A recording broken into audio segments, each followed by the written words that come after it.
ஒரு வகையான நுண்ணுயிர் ஒன்று கடல் மேற்பரப்பில் மிதப்பதாக ஆய்வாளர்கள் கூறுகிறார்கள். இப்போது அவர்கள் தெரிவிக்கும் கவலையும் அதுதான். குறிப்பாக பைட்டோபிளாங்டன் அப்படிங்கிற உயிரினுடைய பரவலில் சமநிலை குறைஞ்சு வருது. ஆனால் இது ஒரு குறிப்பிட்ட திசையை நோக்கி நகர ஆரம்பித்து விட்டது. எதனால நகருது? இது ஒரு காலநிலை பருவநிலை மாற்றத்தை அடையாளம் காட்டும் ஒரு நிகழ்வு அப்படின்னு வானியல் ஆய்வாளர்கள் சொல்றாங்க. அவங்களால உறுதியான ஒரு நிலைப்பாட்டை எடுக்க முடியல. என்ன இந்த பெருங்கடல் மாறுவதால் என்னென்ன பாதிப்பு வரும்? இந்த மாற்றங்கள் கடல் நிகழும்போது அதன் வேகத்தை தாக்கம் ரொம்ப பெருசாக இருக்கும்னு சொல்கிறாங்க. இப்படி ஒவ்வொரு 10 ஆண்டிலும் வெப்பநிலை தொடர்ந்து அதிகரிப்பதால் இந்த பிளாங்டன்கிற பரவல் வடக்கு நோக்கி 35 கிலோமீட்டர் வேகத்தில் போகுது.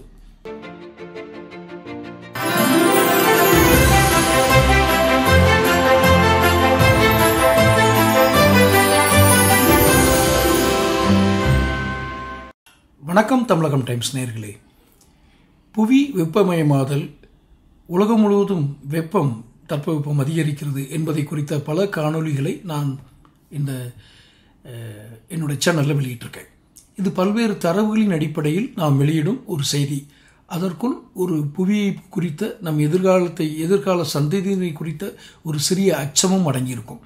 இந்த அச்ச உணர்வோடு இது அணுக வேண்டாம், சற்று விழிப்புணர்வோடு அணுகுவோம் என்ற முறையில்தான் இந்த காணொளிகளை நான் உங்களுக்கு வழங்குகிறேன். முதலாவதாக, இந்த உலகில் உள்ள பெருங்கடல்கள், பெரிய கடல்கள், அதனுடைய நிறங்கள் மாறுகிறது. கடலுடைய நிறம் எப்படி இருக்கும்னு நான் கொஞ்சம் கற்பனையில் பார்த்தோம்னா, பசுமை படர்ந்த ஒரு நீல நிறம் இருப்பதாக நாம் ஒரு ஓவியங்களை தீட்டுவோம். சற்று பசுமை இருக்கும், அதில் நீலம் பெரும்பான்மையாக இருக்கும். இதுதான் நம்முடைய சித்தரிப்பு, அதாவது கற்பனை சித்தரிப்பு. உண்மையில் கடலில் ஒரு வகையான நுண்ணுயிர் ஒன்று கடல் மேற்பரப்பில் மிதப்பதாக ஆய்வாளர்கள் கூறுகிறார்கள். இப்போது அவர்கள் தெரிவிக்கும் கவலையும் அதுதான். குறிப்பாக பைட்டோபிளாங்டன் அப்படிங்கிற உயிரினுடைய பரவலில் சமநிலை குறைஞ்சு வருது. அதனால தான் இது மாறுதுன்னு சொல்கிறாங்க. இந்த பிளாங்டன் வச்சுக்கோமே ஒரு பேச்சுக்கு. இந்த பிளாங்டனுடைய நுண்ணுயிரினுடைய வேலை என்ன அப்படின்னா, கடல் உயிர் உணவு சங்கிலியில் முதல் பங்கு இது வகிக்குது. இதில் ஆரம்பித்து திமிங்கலம் வரைக்கும் ஒரு செயின் இருக்குது. இதை சாப்பிட்றது ஒரு கடல் சார்ந்த விலங்காக இருக்கும். அது ஒரு கடல் தாவரத்தினுடைய இதை சாப்பிட்றதா இருக்கும். இதை இந்த மீன் சாப்பிடும், அந்த மீனை திமிங்கலம் சாப்பிடும். இப்படி ஒரு உயிர் சுயிரி இது கடலுடைய மேற்பரப்பில் இந்த நுண்ணுயிரி பரவி இருக்கு. இதை வெறும் கண்களால் நம்ம பார்க்க முடியாது. அப்போது இது என்ன மாதிரி கலர்களை இது என்ன பண்ணுது? நிறமிகள், அதாவது கடல்வார் தாவரங்களுக்கு பச்சை நிறத்தை, அது பச்சையம்னு சொல்லுவாங்க இல்லையா அறிவியலில். இலை ஏன் பச்சையாக இருக்குன்னா பச்சையம் இருக்காது, அதனால தான் ஸ்டார்ச் உணவு தயாரிக்கிறது அப்படின்னு நம்ம அறிவியல் பாடங்களில் பள்ளிகளில் படிச்சிருப்போம். அந்த பச்சை நிறங்களை, அந்த பச்சையத்தை கொண்டு வருவது இந்த பிளாங்டன் அப்படிங்கிற உயிரி தான். இந்த உயிரிலிருந்து தான் தாவர இனங்களுக்கு, அதாவது கடல் தாவரங்களுக்கு போகுது. இப்போது இந்த பெருங்கடலில் குளோரோஃபில், இதில் இன்னொரு முக்கியமான நுண்ணுயிர் சொல்கிறாங்க, குளோரோஃபில். இதான் நிறமி, அதான் அந்த நிறத்தை கொடுக்கறது. இது அதிக அளவு ஒரு பெருங்கடலில் குறிப்பிடப்படுது. இதில் இன்னும் எளிமையாக சொல்வதென்றால், இது பரவலாக இருக்க வேண்டும். உலகம் முழுவதும் அட்லாண்டிக் பெருங்கடல், அண்டார்டிகா பெருங்கடல் எல்லாம் பரவலாக இருக்க வேண்டும். ஆனால் இது ஒரு குறிப்பிட்ட திசையை நோக்கி நகர ஆரம்பித்து விட்டது. எதனால நகருது? இது ஒரு காலநிலை பருவநிலை மாற்றத்தை அடையாளம் காட்டும் ஒரு நிகழ்வு அப்படின்னு வானியல் ஆய்வாளர்கள் சொல்கிறாங்க. அவங்களால உறுதியான ஒரு நிலைப்பாட்டை எடுக்க முடியல. என்ன காரணம்? இது காலநிலை மாற்றங்களை இன்னும் ஒரு கவனிக்கிற நிலையில் தான் நம்ம இன்னும் இருக்கிறோம். அதை அறுதிட்டு இதுதான் அப்படின்னு சொல்ல முடியல. நீங்கள் நல்ல கூர்மையாக பார்த்தீங்கன்னா, இந்த காலநிலை, இந்த இடத்துல வெப்பம் அதிகமாகுது, இந்த இடத்துல குறையுது. இப்போ இதே என்னுடைய சேனலில் அதிக வெப்பம், அளவு கடந்த மழை, இதை குறித்து ஒரு காணொளி வெளியிட்டிருக்கேன், நீங்கள் பார்க்கலாம். இப்போ இந்த காலநிலை அளவை பார்த்து கவனித்து சொல்லி உங்களை ஒரு எச்சரிக்கை கொடுக்க வேண்டிய இடத்துல இருக்க வானிலை ஆய்வாளர்கள் எல்லா ஆஸ்பெக்ட்லையும் பார்க்கணும். மழை போகிறதுன்னு சொல்கிறது ஒரு கடைசி சங்கதி தான்.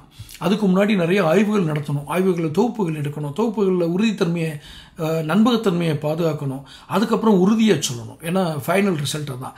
இப்படி பார்க்கும்போது இதில் நிறைய நிறமிகள் இருக்குது, தாவர நுண்ணுயிர்கள் வந்து கடல் மேற்பரப்பில் இருக்குது. இவைகளெல்லாம் வெப்பநிலை, கடல் வெப்பம் அதிகமாகும்போது அந்த இடத்துல நகர்ந்து போகக்கூடிய வாய்ப்பு. அப்போ நகர்ந்து எங்கே போகுது ஒரு கேள்வி வருது இல்லையா? இது நகர்ந்து ஒரு திசையை நோக்கி போகிறது. அது என்ன திசை? இப்போ அது ஏதோ ஒரு திசையை நோக்கி போகுதுன்னா அப்போ அந்த திசையில் இருக்க அந்த இடத்துல இருக்கிற நிலப்பரப்புக்கு ஏதாவது ஒரு இது நடக்கும் இல்லையா? இது எத்தனை சதவீதம் நடக்கிறதா சொல்கிறாங்கன்னா 56% கடல் தன்னுடைய நிறத்தை இழக்கிறது.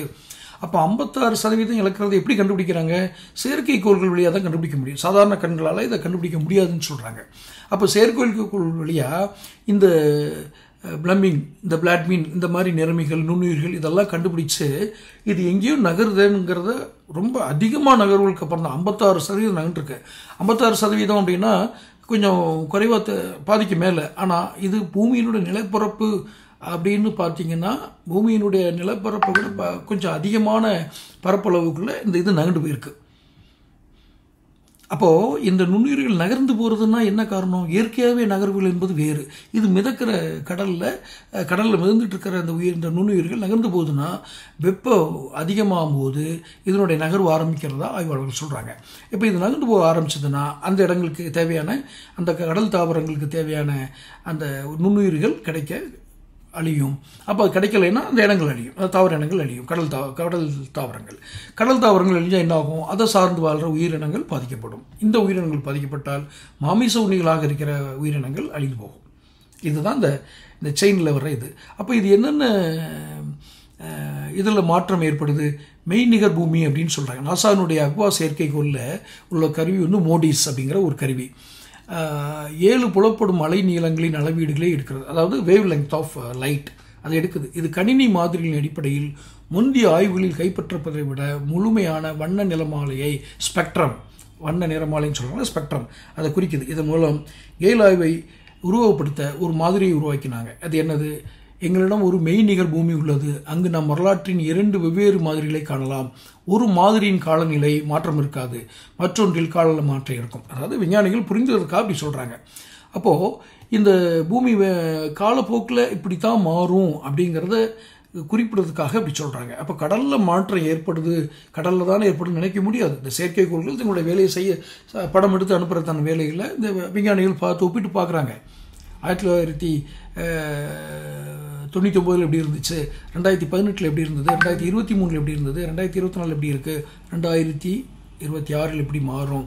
அரசியலை கணிக்கிறது மட்டும் கணிப்பாளர்கள் அல்ல, இது போன்ற கால அளவுகளை, காலச்சூழல்களை கணித்து அதன் மூலம் மக்களுக்கு ஒரு எச்சரிக்கை உணர்வு ஏற்படுத்துவது. இதுக்கு நாம் என்ன செய்ய முடியும்? கடலில் இருக்க நுண்ணுயிர் நகர்ந்து போகுது, அதில் ரொம்ப நகர்ந்து போயிடுச்சுன்னா இதனுடைய எதிர்கால மாற்றங்களை 2019ஆம் ஆண்டு ஒரு இது சொல்கிறேன், ஒரு கணினி மாதிரியை பயன்படுத்தி கணிக்கிறாங்க.